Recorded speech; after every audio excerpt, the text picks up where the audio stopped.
Howdy, all of you delicious people. I'm here today to review Hannibal from 2001, not to be confused with the show or Hannibal Rising or anything else that is to slap the word Hannibal on it at some point, because I'm sure there is a number of things that at some point are to be tied to that. So, let me go on and do the tee up of this movie, and then eventually I will go then and kind of see my feelings about this one and go on and give my grading and all this stuff. So, for Hannibal, for this movie, we have Hannibal that, if you guys don't remember from The Silence of the Lambs, Lecter was to have escaped and he was to munch on some Chilton. And so Hannibal is to now have escaped to be a curator at the Capone Library in Italy. If I'm saying Capone wrong, I apologize, but I just briefly kind of looked at that. And so Hannibal is now to be called Dr. Fell, and it seems that I believe in some part of the Hannibal show, possibly in multiple seasons, this character was to share this same kind of story from this movie, so that's kind of interesting. I think in possibly the third season they might go in that direction. I'm not sure. Uh, Google is a good device to go on and figure out and find things. So, with that said, Hannibal for this episode is to try to make his way back to Clarice. Because, of course, a Clarice is to go on and try to look into Hannibal. And so Hannibal's like, oh, like, hey, you're Clarice, you're back on the case again. He is to go on and send her letters and is to eventually see her in person. And while the both of them are kind of catching up on old times, we also have Mason, who is played by Gary Oldman, who is collecting the whole Hannibal dish plate set, it seems. That's basically what he's doing. He's grabbing every single Easter egg from Silence of the Lambs that he possibly can, because he's a big fan. He wears the shirts all the time. Like, he's just like, man, I've seen that movie like 100 times, and man, every single time it was amazing. That's Mason for you. No, but like fairly similar. So Mason is to be a character that is to have a horrible past with Hannibal, to the point where Mason wants to go on and seek out his revenge and have Hannibal somehow treated the exact same way that Mason had. And so Mason is to have become this very rich guy who is heavily scarred because, of course, he was to go on and uh, watch the movie Face Off and think, like, yeah, I should probably do that in this movie. Yeah. So, with that said, so there's like a hefty amount of dialogue in this film, and we consistently have so much of referencing going on with the Silence of the Lambs for this movie. Uh, Having it be that there's old tapes being involved of what all they were to say, because I guess Chilton recorded everything, and there is a number of just things that they tried to bring back to remind people that Silence of the Lambs existed. Because again, if you're going into a third installment of a movie, I guess you would probably never go on and watch anything else that happened prior to that, right? Because technically, like, when looking at it now, like, there is the third installment of Hannibal. When looking at, well, technically this would be the fourth movie, because everything else is just a prequel after this. So this would be the fourth installment. My bad. Because there's been two prequel movies. So with that said, how did I feel about this movie? So I would honestly have to compare this movie, and it's gonna be a weird comparison. I'm gonna have to compare this movie to Spider-Man: Homecoming. I feel that uh, Hannibal is to be like the Iron Man to Clarice's Spider-Man, and like they're kind of really sharing a lot of time between one another and reflecting on the past, just kind of like how Iron Man and Spider Man are going on here. There seems to be a lot of Easter eggs from Silence of the Lambs from this movie, telling us that there is a better film out there. Kind of like how in Spider-Man: Homecoming there were to have been like Easter eggs reminding us that Iron Man exists and a number of other trinkets that are also on this plane. So, like, just telling us that it's like, yep, like, uh, there's better movies out there. So, and that's probably where like the comparison ends, because this movie like doesn't have as much action, um, or like this exciting kind of mystery as previous other movies does. Um, and also, I need to go on and mention because I don't think I've done a Ray Liotta movie recently. Ray Liotta recently passed away, and so going on, I really enjoyed a lot of Ray Liotta's work, and so to kind of look at movies like Identity, um, or to go on and look at stuff like Goodfellas, and just a lot of interesting work that he was to go on and do. Uh, don't remember exactly what this movie was actually called, but I remember Ray Liotta going on and doing this one uh, plane movie. I don't remember what it was called, and of course, it doesn't easily show me on IMDb either.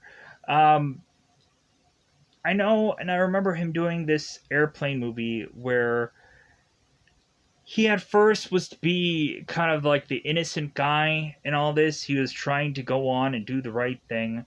Uh, but then we just turn around and have this guy who goes from being the nice guy who's going to do the right thing to then turning around and like, oh no, like this guy is crazy and we can't trust him. So I give up. I tried to look into it, but I couldn't find it. So yeah, so look up Ray Liotta plane film, and I'm sure you'll probably easily find it because there's very few things that he did that involve planes. Anyways, so with that said, I just want to say like I appreciated his work for what I got to see. Um, and I know there's probably a plethora of more Ray Liotta movies and shows and stuff like Date Night and stuff like that that I saw. Um, but anyways, so grading wise of this film, I would have to say that this movie is like bad just because it's boring. Uh, to have this kind of feel like the Born Identity later movie franchise, uh, part of that where it's more like them kind of sitting around in boardrooms or conference things to eventually talk about stuff rather than bullets flying is really what I have to like compare Hannibal to. It's just a lesser movie that is to kind of remind us that a better film exists. So it'll be interesting to see when eventually I get to Hannibal Rising to compare that movie. But anyways, I think it's about that time to just go into spoilers about this film. And so with that said, I think it's about that coveted time to just go into spoilers about this one. Let's go into spoiler time. Spoiler time. It's about the time again to spoil this movie. So in the very beginning of this film, we have Clarice going off with a number of FBI agents to go after a woman called Evelda Drumgo. What kind of a name is that? So, Drumgo.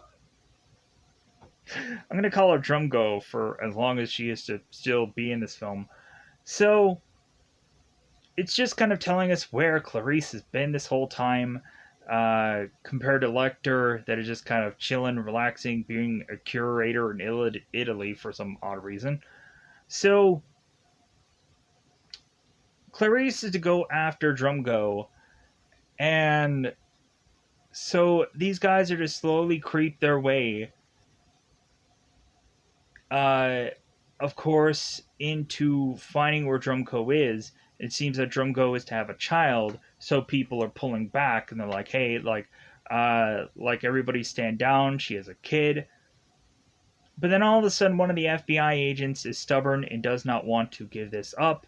So all of a sudden, the guys start to notice that these guys are trying to follow him. These FBI agents. So Drum Goes people starts whipping out their guns and start blasting away. So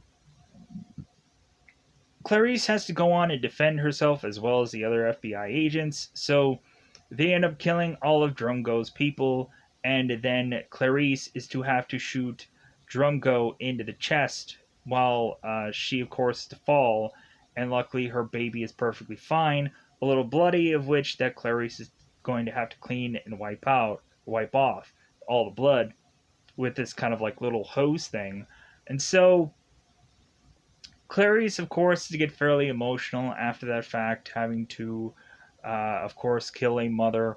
Because when really looking at it, Lecter is to bring up the fact that uh, Clarice was to have given up having a husband or having kids to be in the FBI, and maybe this moment is probably reminding Clarice of all that.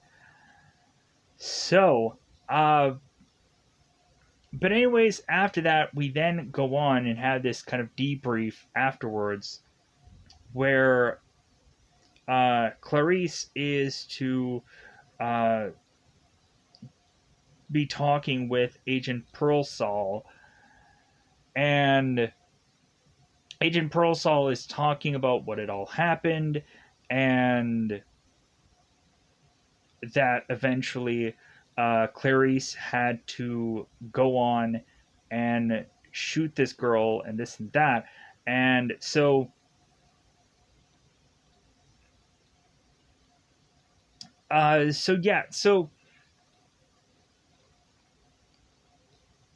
Clarice, after this whole thing is over, they just transition her to look into a guy named Mason. Mason Berger, Verger, because he, of course, is to make a complaint about Hannibal Lecter not being on the top 10 most wanted list. And so Mason is to go on and complain too much about Hannibal. And so we really go on and have Clarice, who is looking into all of this. And so Clarice decides to go into looking into the complaint of Mason that might lead her into re-catching up with Hannibal.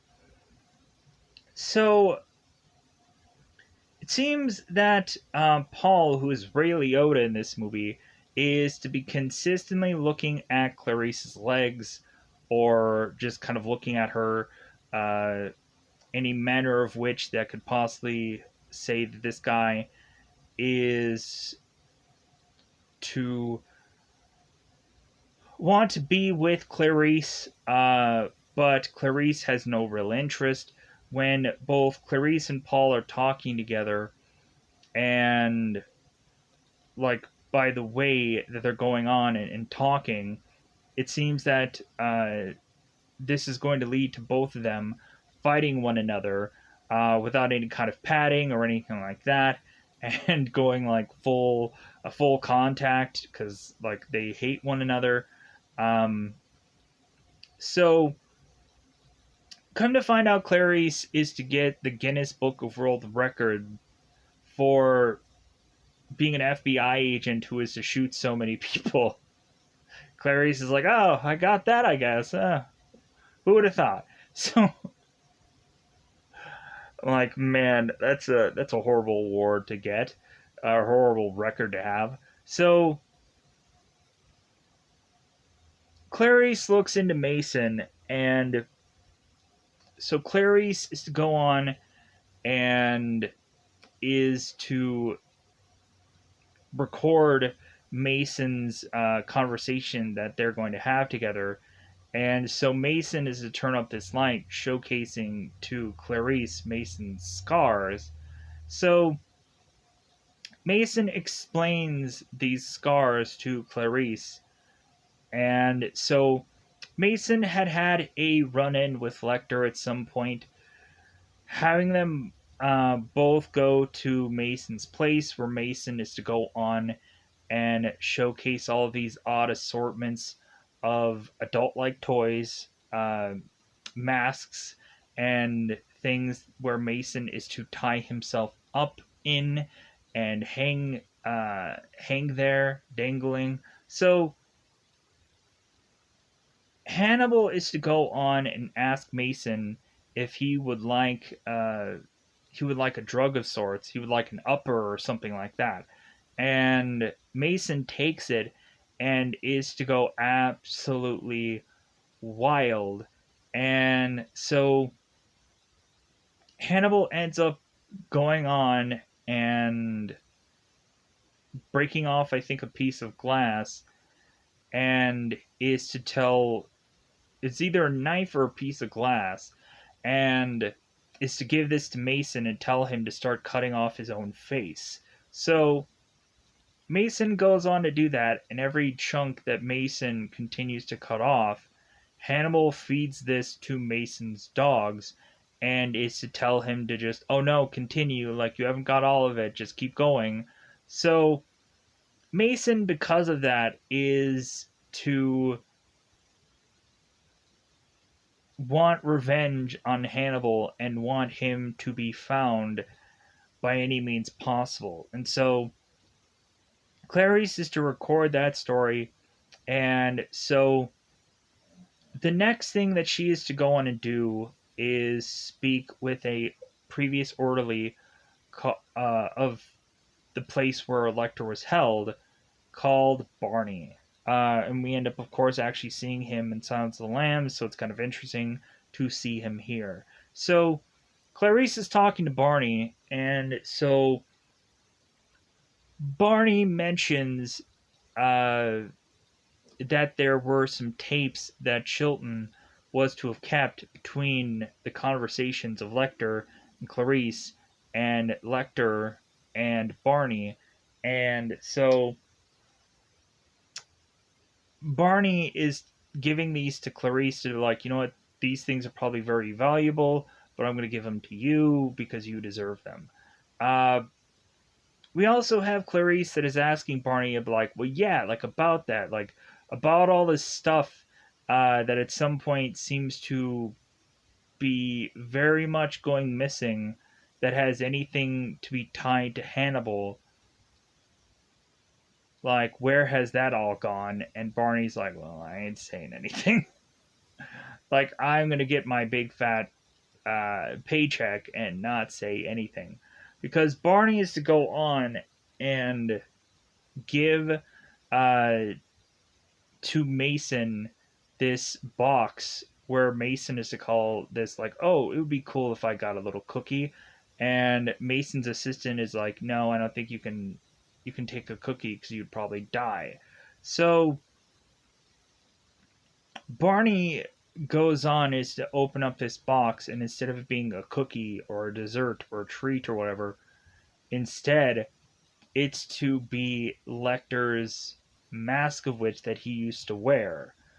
So this, of course, has been aged and is to look a lot bigger than the other mask from prior films. So Mason is to buy this thing for like $250,000, and so Mason goes on and is to put it on his face.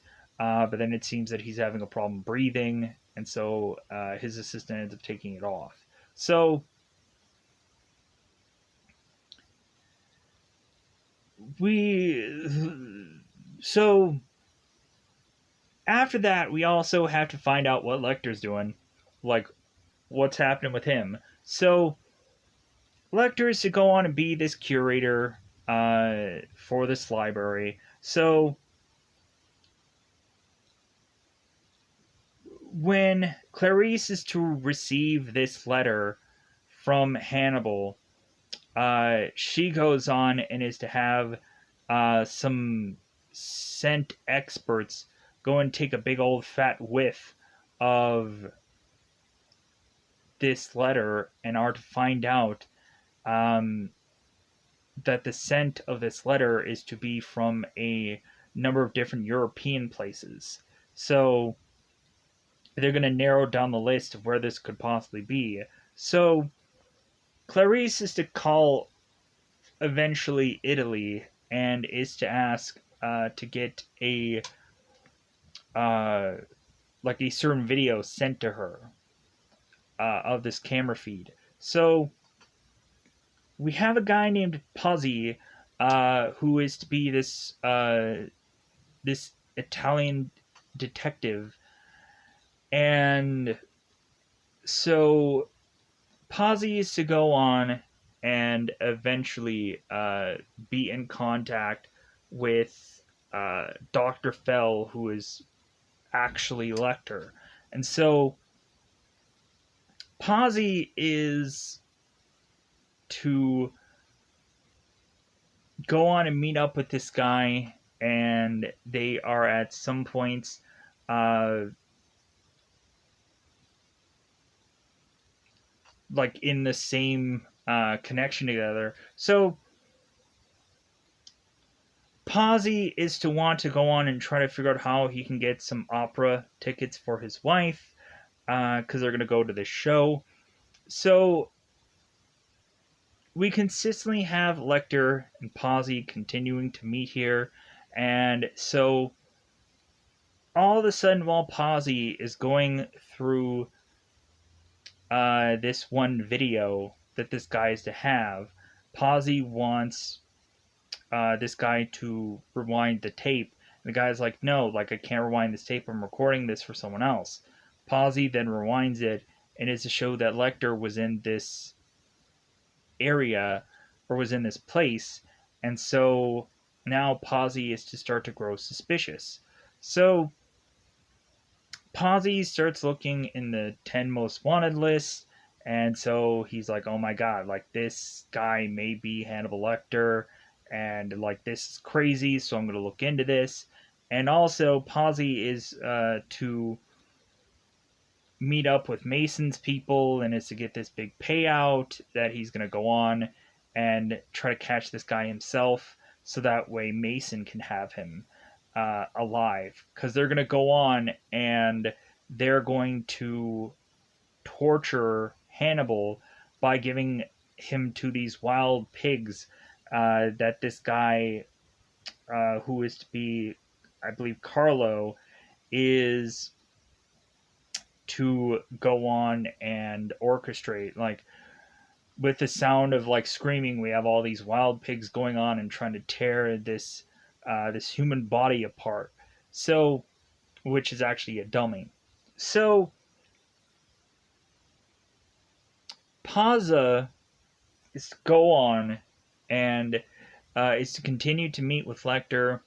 We had Lecter who is to do, or Dr. Fell, who is doing this like PowerPoint presentation um, showcasing like the history um, of Capone Library, because he's up for this curatorship.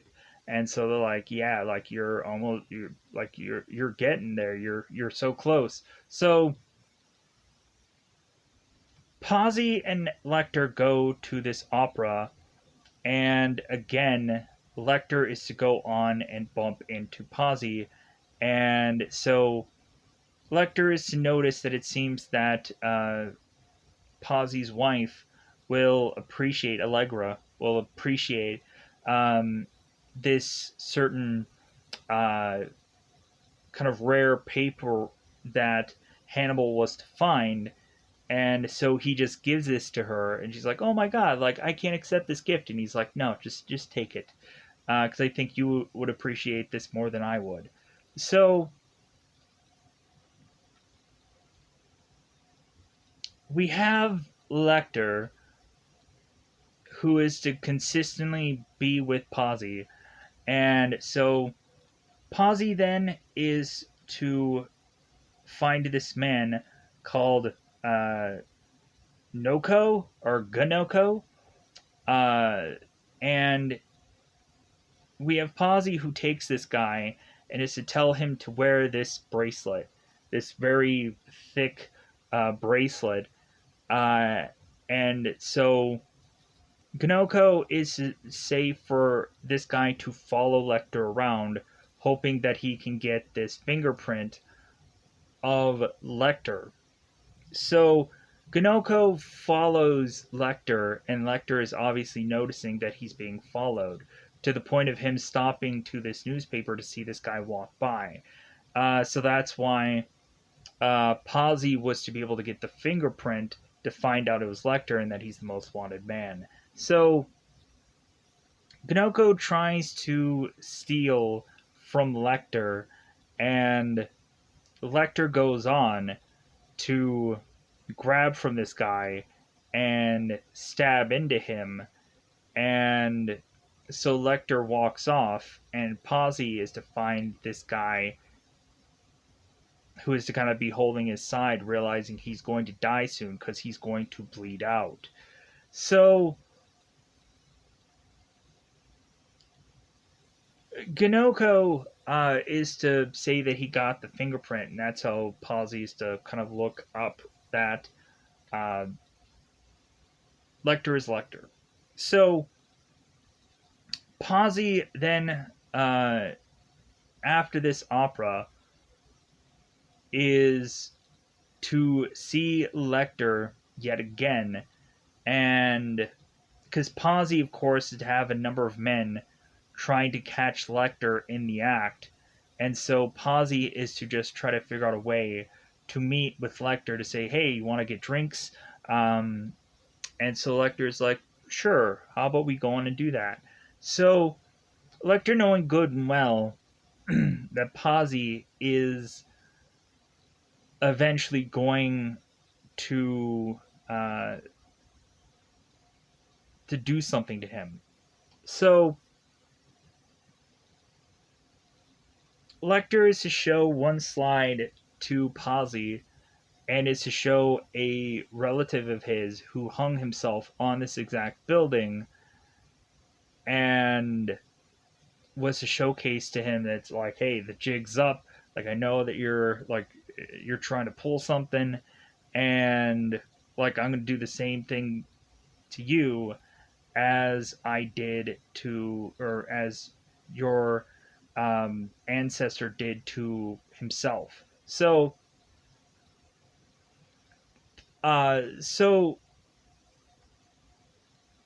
we have Lecter with this probably very expensive dolly. Because I'm like, man, like this dolly looks really cool. How you can go on with a flight of stairs and just use this dolly. I'm like, man, like wouldn't that have been like a nice thing to have had? But I'm sure that's like crazy expensive for a dolly. So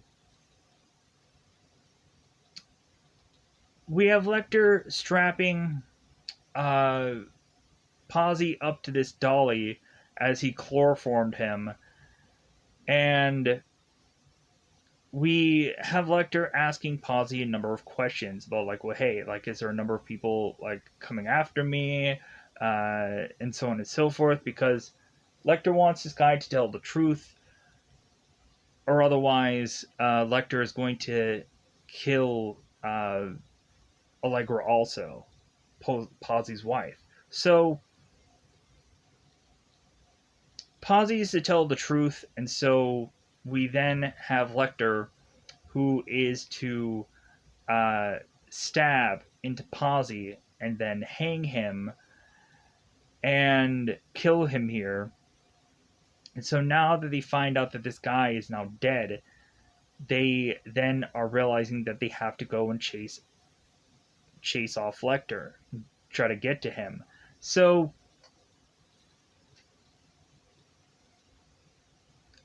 Lecter runs off and is to get away from these guys because he wants to go on and spend some time with Clarice. So,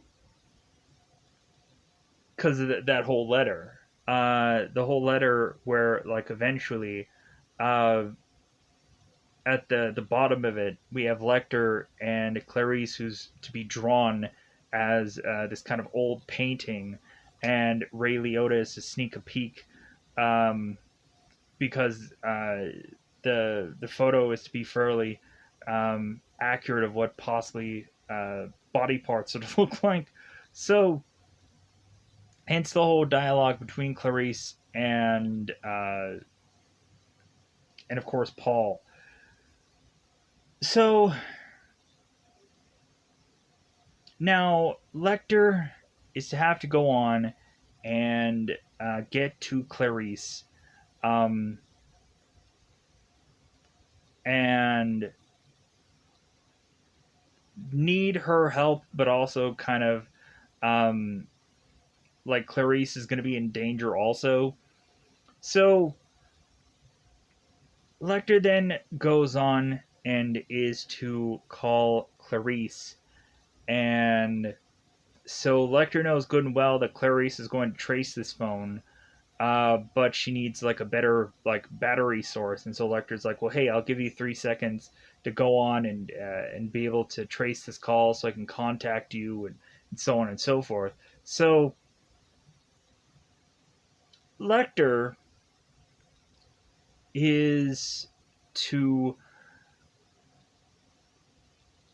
go to a certain location where Clarice can possibly figure out where he is at. So, by kind of the sounds of things. So, Clarice is to consistently follow Lecter to where he is, and Lecter is to realize that Clarice is also being followed by these men. And so, Hannibal is mentioning to Clarice, it's like, well, hey, what are you going to do? Are you going to try to capture me? Or are you going to try to go after these men that are following you? So, Clarice gets so close to Hannibal that Hannibal ends up, like, touching her hair on this kind of merry-go-round. So, or merry-go-round?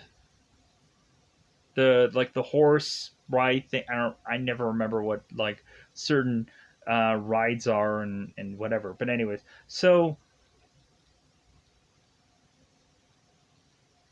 Clarice eventually is to have Lecter being taken, and so Clarice is chasing after these guys who are to obtain Lecter by tasing him, dropping him down, and then shoving him into this van, where they're trying to go on and like tie him down and so on and so forth. So Clarice is chasing after these guys, but then when she tries to stop them, she then is to almost get run over. So she is to kind of look off at them from a distance. So after that moment,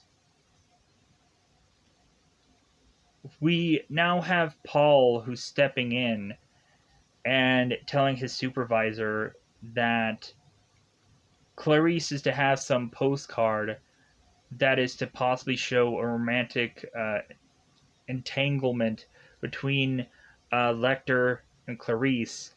And so,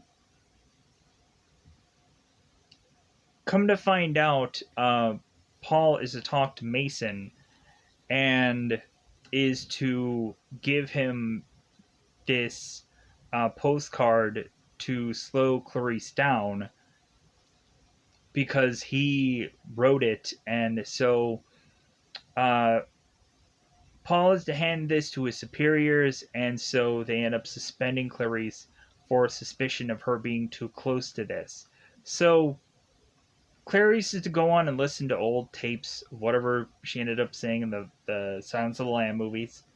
So, but not only that, there are certain times where Barney is talking to talking to Lecter, and Lecter is mentioning like how he felt about Clarice.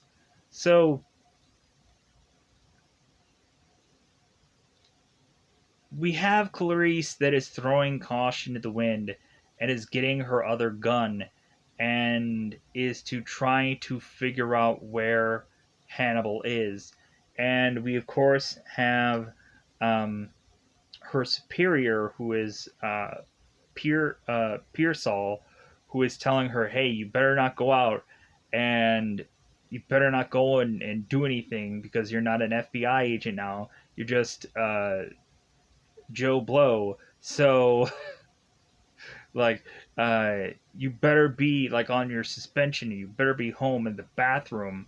That's why you're not getting this call from me. So,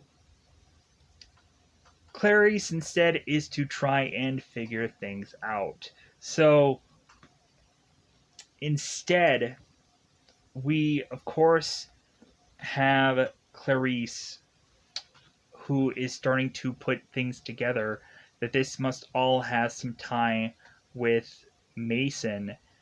And so, slowly but surely, we have Clarice uh, figuring out where they're holding Lecter. She goes on and then cuts the ties of Lecter, and Clarice then has to go on and shoot the number of men that are also in this farm. Let me pause here for a second. Holding off Lecter to make sure that he is to go through what horrific thing he's going to go through by getting eaten by these horrible pigs. Here's also the funny thing. So for these pigs, I honestly can't believe that these pigs possibly sound the way they do. To me, these pigs are like a mixture of pig sounds and like lion sounds. It doesn't really quite make sense to me.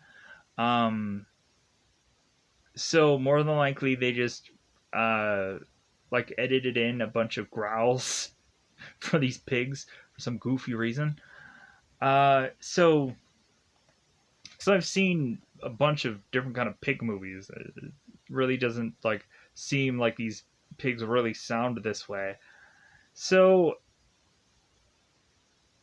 we have Mason, who is to make it, and his assistant to Lecter to think they're going to be watching the show of Hannibal getting killed here. Instead, while Clarice is to take down one of the men, she ends up getting shot. Lecter ends up picking up Hannibal, and the pigs end up getting released. And none of the pigs go after Lecter, they go after anything else. And so we have Mason, who's very upset that things aren't going as he wants them to. So Mason is to tell his assistant to like get his hands dirty. I think it's Doctor Condell Domling, and telling him to grab a gun and shoot these guys. And the doctor is to say it's like, well, I don't think I'll do anything like that. And so Lecter is going on and telling the doctor that he's like, hey, like if you go on and you throw Mason into this hole with all these pigs, like you can just tell them that I did it. So Mason then decides to go and adjust Mason's wheelchair to go forward and have him fall amongst all these pigs, and ends up getting devoured by them. So Lecter then goes on to have Clarice in this in Paul's home with him. And so we also had this moment where Hannibal was to go into Paul's place while he was going off biking. And Hannibal then goes on and is to spot this dog and is to kind of quiet him down. So Lecter goes through this guy's mail and is to just kind of check things out. So Lecter then, by the end of this movie, is with Clarice, and she wakes up from obviously being drugged. And so Clarice wakes up to try to get to this phone, and it seems like she can't really do anything. So she is to kind of slowly but surely make her way to this dinner table where Hannibal and Paul are at. So we have Paul with this incision upon his head, and so we're immediately assuming, I'm like, okay, well, that's obvious where this is going. So we have Clarice asking Lecter to go on and want some wine, and Lecter is telling her, it's like, well, like I don't think that's gonna fit you very well. And Clarice is still desperately asking for wine. So Lecter finally gives her some, as Lecter is to go on and open up Paul's skull and is to start rooting out certain parts of his brain that deals with good behavior or certain kinds of uh, things that are just kind of like the thin layer of the brain that is kind of to just be uh, pushed back. So Paul, the more and more he starts talking, the more he's slurring, or the more that he doesn't really understand what he's saying. And so Lecter is telling Paul, it's like, well, hey, like you can't jump into the conversation. Like maybe you should just kind of not say anything at all. So Lecter is to put Paul into this other room after he's taken a chunk of his brain, and Paul is to say, that smells good. So Lecter is to go on, and I'm assuming prepare more of Paul. So Clarice tries to go into the kitchen to take down Lecter by herself, and so because Clarice tried to grab this knife, and Lecter took it from her, and so now she has to go into the kitchen to hope that she can find something that she can take out Lecter with. But instead, what ends up happening is Lecter ends up strong arming Clarice and putting her against this refrigerator and slamming her hair into this door and breaking the door handle off. So the only thing that Clarice can go on and do and cuff herself to Lecter, and so Lecter is to realize that the police are coming, and so Hannibal does the only thing that he can do at this point, and so he is to grab this big butcher knife and is to tell Clarice, it's like, well, on the top of the wrist or the bottom of the wrist, like, what do you want? This is really gonna hurt. So we then have the butcher knife swung, and so the next thing that we end up seeing is that Clarice is outside this home waiting for the cops to come, and Clarice is uh, waiting to eventually like tell everybody what happened. So Lecter is to go on and take another plane ride, and oh, we also had Clarice that when she went outside, fireworks were happening, so that's interesting.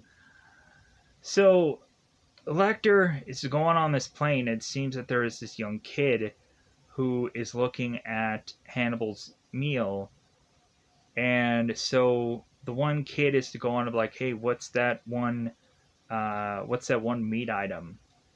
And because Lecter is to go on and have like fava beans and figs, and or a Chianti and figs.